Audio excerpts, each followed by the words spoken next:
Shah, Barakatah Yahweh, Barakatah Yahweh, Barakatah Yahweh Shah. Somehow I can still see.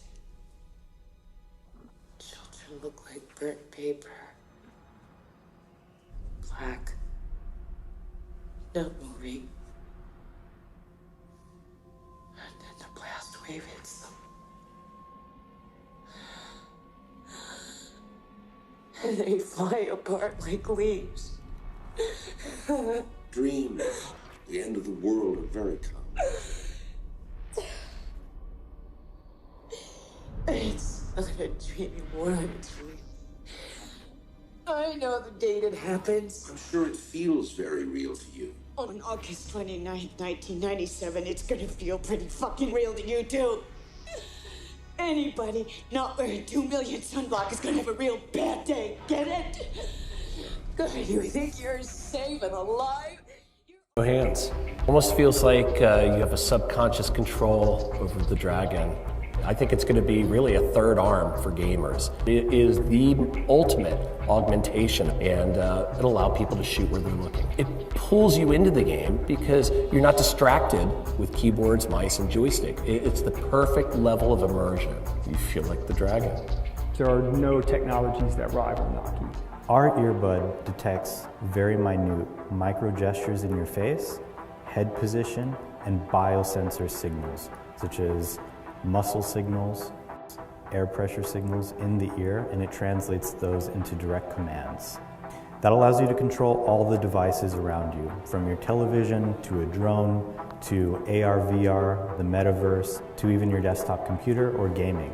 We have not seen anything like this before put into a form factor this small. It's going to revolutionize the way we think about using computers.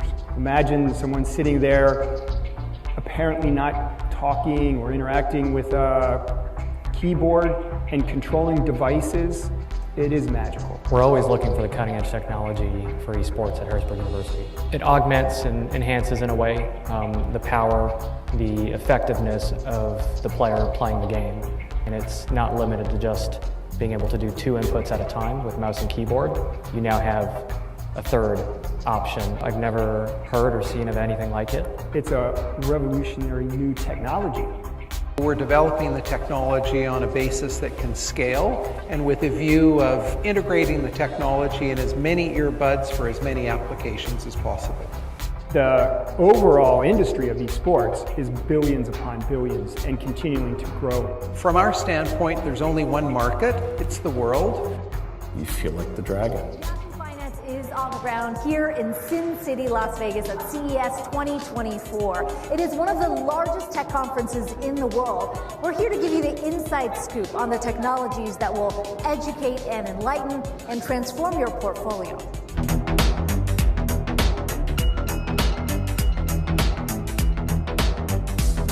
He's able to type, right, just by looking. Exactly. Can we have him spell Yahoo Finance? Sure.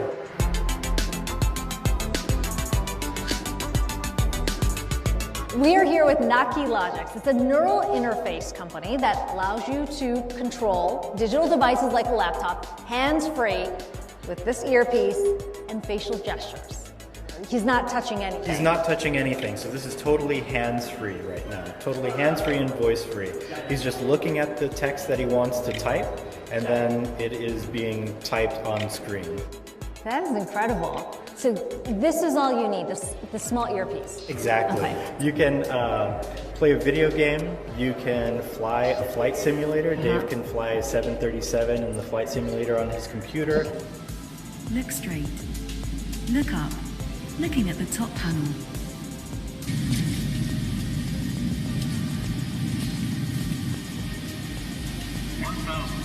Sync rate, hold up. Hold up. Hold up. Hold up. I'm confident if we could fly a 737 with nothing but an earbud, you can control anything and everything. And is that not the goal of implants? Well, but then you don't need to implant the chip. There you have it. That's why we're here at CES. I'm not against brain implants. It's very important to know because I think brain implants are very, very important for certain aspects of society.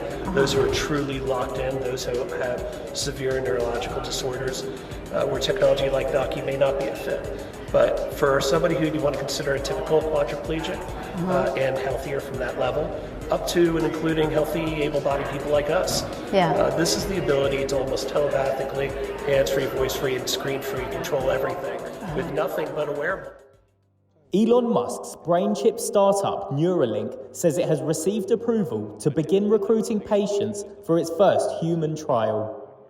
An independent review board has given the green light for the company to seek people with paralysis to test its experimental device in a 6-year study. The study will use a robot to surgically place a brain-computer interface, or BCI, implant in a region of the brain that controls the intention to move. Neuralink says the initial goal is to enable people to control a computer cursor or keyboard using their thoughts alone. Musk has grand ambitions for this medical device company, saying it would facilitate speedy surgical insertions of its chip devices to treat conditions like obesity, autism, depression, and schizophrenia. The first two applications we're going to aim for in humans are restoring vision, and I think this is notable in that even if someone has never had vision ever, like they were born blind, we believe we can still restore vision. And then the other application being in the motor cortex, where we would initially enable someone who has almost no ability to operate their muscles and enable them to operate their phone faster than someone who has working hands. In May, the company said it had received clearance from the US Food and Drug Administration for its first in-human clinical trial. Its previous testing in animals is under federal scrutiny for potential animal welfare violations. We read these headlines, obviously, about monkeys who died, as you know. What should we think about that? Actually, the USDA inspector who came by the Neuralink facilities literally said in her entire career she has never seen a better animal care facility.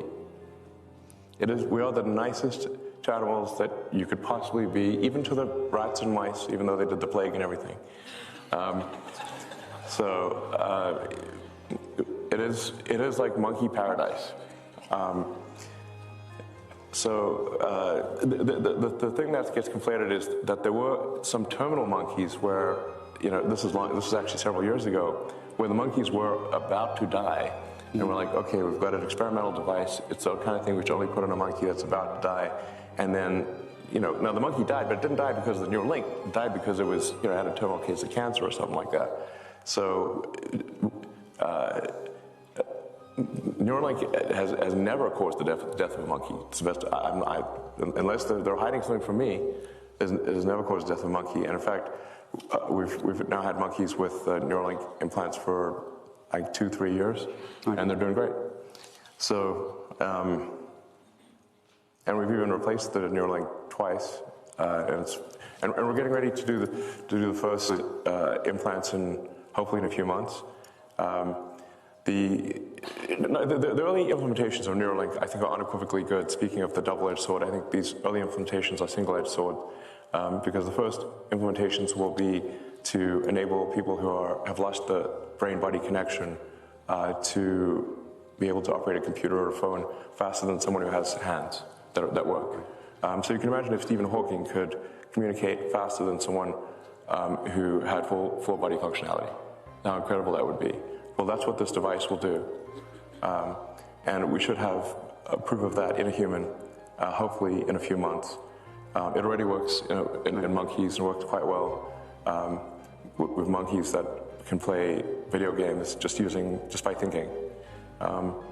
So, and the next application after the sort of those, dealing with tetraplegics and quadriplegics is going to be vision. Vision is the next thing. So it's like if somebody has lost both eyes or the optic nerve has failed, basically where they have no possibility of having sort of some ocular correction, that will be the next thing for Neuralink, is a direct vision interface. And in fact, then you could be like Geordi LaForge from Star Trek. You could see in like any frequency, actually. You could see in Because thou hast kept the word of my patience, I also will keep thee from the hour of temptation which shall come upon all the world, to try them that dwell upon the earth. And the first went and poured out his vial upon the earth, and there fell a noisome and grievous sore upon the men which had the mark of the beast, and upon them which worshipped his image.